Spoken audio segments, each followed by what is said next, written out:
The first Australian Abrams didn't last long. It's been hit. Here is how it happened. In these frames, you see a Ukrainian column with Abrams tanks that just arrived from Australia, daringly heading through a narrow bottleneck to storm the outskirts of Pokrovsk. How did they work up the nerve? The disgusting weather played a role. Clouds are interfering with strike drone operators. However, Russian Orlan reconnaissance UAVs already see their movement. Hiding these mastodons is truly difficult. Ahead of the tanks rides a mine-clearing vehicle based on the Abrams. It's almost a tank, just without the gun. However, an M2 Browning 50 caliber machine gun is mounted here for self-defense. Following behind are two Australian Abrams. This is their first battle in Ukraine. Bringing up the rear of the convoy are an M2 Bradley and two M11-17s. They are carrying the infantry, meaning this is a purely American assault from the standpoint of hardware. And this assault also looks as if the Ukrainians are checking whether there is still a place for tanks in war. But you've already seen what usually happens to hardware in the gray zone. However, because of the Australian Abrams, let's call this offensive. The Kangaroo Leap. How will it go this time? Why is the Ukrainian command taking such a crazy risk? Who among them will not return from battle? Right now, you'll see everything and understand everything. But first, hit that like button and subscribe to the channel, which we need to appease the harsh YouTube algorithm. Let as many viewers as possible see this story, and let's head to the battlefield together with the crews. So first, the hardware leaves cover. It's not excluded that Russian scouts are also watching this video, so the Ukrainians are not demonstrating the permanent basing locations of their Abrams and APCs. All participants of the show gather into a column on the highway leading to Pokrovsk. The main goal is to reach the outskirts of the city and dismount the infantry, who will then hold the bridgehead. The sky is clear for now. Therefore, the main danger lies on the ground. It's PTM-3 mines that are scattered everywhere here. The Russians deploy them remotely with the help of MLRS cluster shells. When a tank or APC approaches, the mine's magnetic sensor triggers, and the shaped charge punches through the belly or destroys the running gear. The mine plow in front of the M1150 is capable of withstanding several dozen high-explosive blasts. But a shaped charge weighing 1.8 kilograms can burn through it and damage it on the very first hit. However, for now, everything is going according to plan. Mines are exploding, but the convoy is moving. Let them bark. The Kangaroo keeps hopping. We have time to explain a bit about the main striking fist of this convoy, the Abrams tanks provided by Australia. It turns out, they differ significantly from the American version. The Australian Abrams run exclusively on diesel fuel. It's unlikely this required significant engine modifications, since the powerful Honeywell AGT-1500 gas turbine power plant is multi-fuel and capable of operating on various types of fuel, including JP8 aviation kerosene, gasoline, and diesel fuel. Most likely, it's about fine-tuning the algorithms flashed into the digital electronic control unit. Why then was the delivery of the Abrams to Ukraine delayed? Rumor has it that the delay happened due to disruptions at the logistics center in Poland. In total, the plan was to transfer 49 tanks by mid-summer, but the last tanks arrived in Ukraine only at the beginning of December. Straight into battle?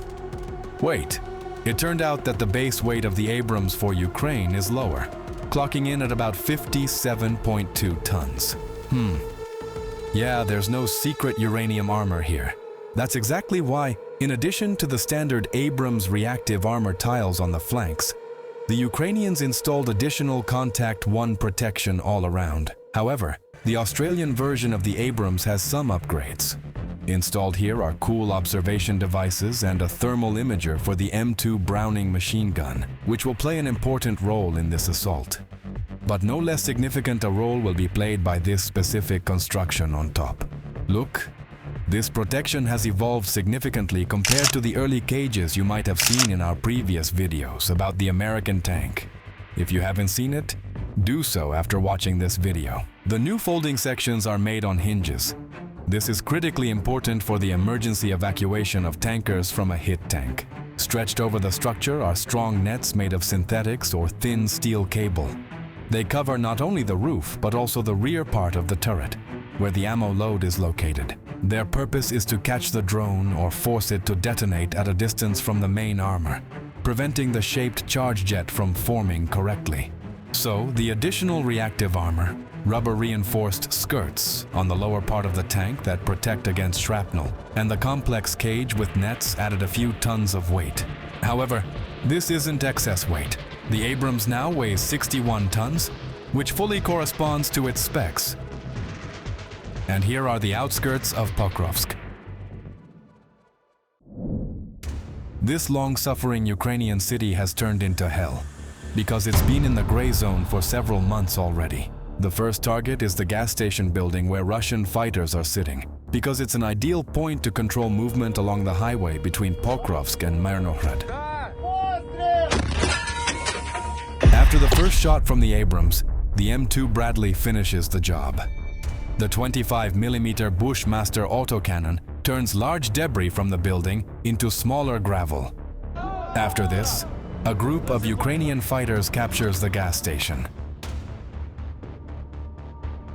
The first part of the plan is executed. Meanwhile, the lead Abrams has advanced further. Right now, it's firing at buildings that were once warehouses and production workshops. We have identified this spot. This street is named in honor of the defenders of Ukraine. Besides the gas station, a fire brigade, a repair shop, and a car dealership used to be located here. Now these are Russian and Ukrainian positions. The Abrams hammers the enemy, covering the movement of Ukrainian infantry from the gas station to the concrete buildings, where it will be easier to hold the defense later. For finer work, the Abrams commander uses the machine gun. The Madyus provides the opportunity to save shells in some cases. While the tank does its thing, the ones for whom this whole ruckus started step onto the stage. Ukrainian stormtroopers dissolve between the houses in groups of 2 or 3 people. This isn't chaos, but a drilled algorithm. Some cover, others enter, and the third group watches further ahead.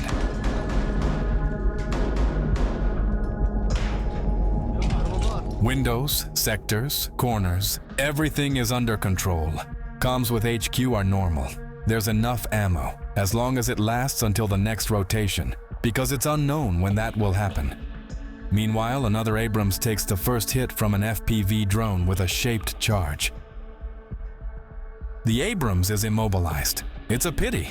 Now they'll turn it into mincemeat, or send it to Red Square near the Kremlin. Fortunately, the crew wasn't hurt. The tankers managed to abandon the vehicle before the next drone arrives. Even immobilized and without a crew, the Abrams continues to attract Russian drones. Meanwhile, having received the order to pull back, the other vehicles return to the highway and head to base. The Kangaroo leap is finished. You saw the baptism by fire, and the first loss of the Abrams that arrived in Ukraine from distant Australia. But this is far from the first demise of an Abrams in this war, and not the first time American armor saves the crew. Here are the wildest cases. This Abrams took 12 hits. Russian drone operators got tired of trying to kill it. However, the American Mastodon withstood everything, so the crew left the vehicle unharmed.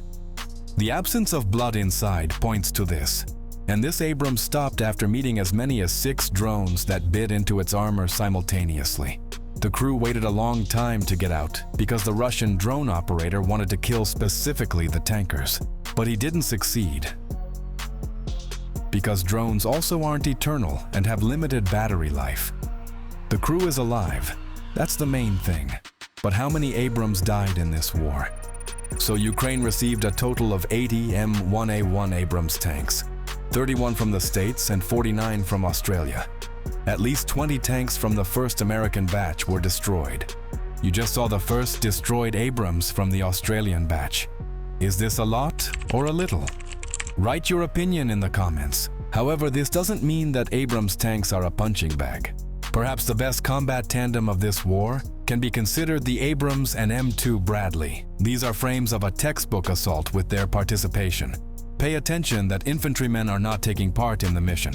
This means that a random bullet or shrapnel won't find its victim, but will simply bounce off the armor. The final shot from the 120mm cannon puts an end to this battle. Mission accomplished. But in these playlists, you will find even more videos featuring American weapons. And not only American, German Leopard 2s and Martyrs, Swedish CV90s and Stridsvagn 122s, and much more interesting stuff. Click and enjoy.